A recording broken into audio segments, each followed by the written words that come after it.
زبان سے اور جس کے ہاتھوں سے دوسرے مسلمان سلامتی میں ہوں، ان کی جان، ان کا مال، ان کی عزت آبرو، ہر چیز سلامتی میں ہو، تو ایسا بندہ مسلمان ہوتا ہے۔ اور جس بندے کی زبان اور ہاتھ سے دوسرے کی عزت آبرو، جان مال سلامت نہ ہو، وہ مسلمان نہیں ہوتا۔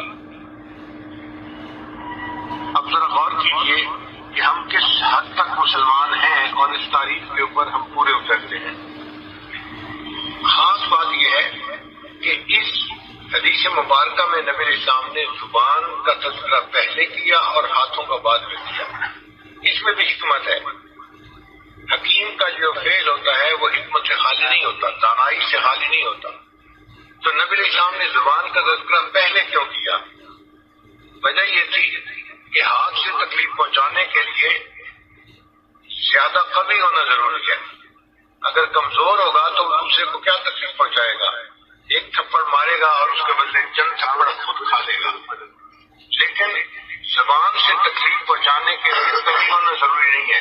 کمزور بندہ قوی کو بھی اپنی زبان سے دکھ پہنچا سکتے ہیں۔ تو زبان کا دکھ زیادہ آسان ہے۔ پھر ہاتھ سے تکلیف پہنچانے کے لیے قریب ہونا ضروری ہے۔ اگر کوئی بندہ دور بیٹھا ہے، ہاتھ سے اس کو تکلیف نہیں پہنچا سکتا۔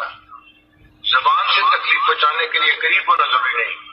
کوئی بندہ دوسرے ملک میں بیٹھا ہے، آپ اس کے بارے میں کوئی کمنٹس بھڑکا دیں، وہ بندہ سنے گا، وہاں بھی اس کا دل دکھی ہوگا۔ تو آپ نے زبان سے اس بندے کو بھی تکلیف پہنچائی جو دنیا کے دوسرے کنارے پہ تھا۔ پھر ہاتھ سے تکلیف پہنچانے کے لیے زندہ ہونا ضروری ہے۔ جو فوت ہو چکے ان کو ہاتھ سے تکلیف نہیں پہنچا سکتے، مگر زبان سے تکلیف ان کو بھی پہنچا سکتے ہیں۔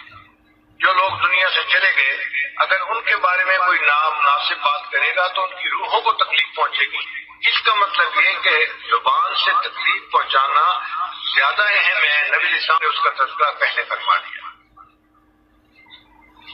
مسلم شریف کی روایت ہے، تکف شرک عن الناس، تم انسانوں کو اپنے شر سے بچاؤ۔ شر تو ہے ہی صحیح تمہارے اندر، مگر اگر شر پہنچانے کا ارادہ بھی ہو تو اس کو روکو۔ مثلا محفل میں بیٹھے ہیں، دل چاہ رہے ہیں فلاں کا مذاق اڑائیں، شریعت کہتی ہے تم اس جذبے کو روکو، اس ٹیمپٹیشن کو کنٹرول کرو، تم ایسا مت کرو۔ غصہ آ رہے ہیں، اپنے غصے کو کنٹرول کرو تاکہ دوسرے کو تکلیف نہ پہنچے۔ تو شر تو ہے تمہارے اندر، لیکن دبا رہے گا تو نقصان نہیں دے گا، نکل آئے گا تو دوسروں کے لیے ایذا کا سبب بنے گا۔ اس لیے دوسرے بندے کو اپنی تکلیف سے بچانا، اس پر اس بندے کو صدقے کا ثواب ملتا ہے، صدقہ کرنے کا ثواب ملتا ہے۔ بیماریوں میں سب سے بری دل کی بیماری، بیماریوں میں سب سے بری دل کی بیماری، اور دل کی بیماریوں میں سب سے بری دل آزاری ہوتی ہے۔ بندہ دوسرے کے دل کو دکھ پہنچائے، دوسرے کے دل کو تکلیف پہنچائے۔ اور آج کے مسلمان معاشرے میں دل آزاری کا گناہ بہت عام ہو گیا ہے۔ ہم اپنی زبان اس طرح چلاتے ہیں کہ اتنا تیز کینچی بھی نہیں چلتی، تلوار بھی نہیں چلتی، جتنا تیز ہماری زبان چل رہی ہوتی ہے اور دوسرے بندے کو تکلیف پہنچا رہی ہوتی ہے۔ اللہ رب العزت قرآن مجید میں فرماتے ہیں، وَيْلٌ لِكُلِّ ہُمَزَةٍ لُمَزَةٍ، ویل ہے، بربادی ہے ہر اس بندے کے لیے جو عیب جو ہو اور عیب گو ہو۔ عیب جو کہتے ہیں دوسروں کے عیب تلاش کرنے والا۔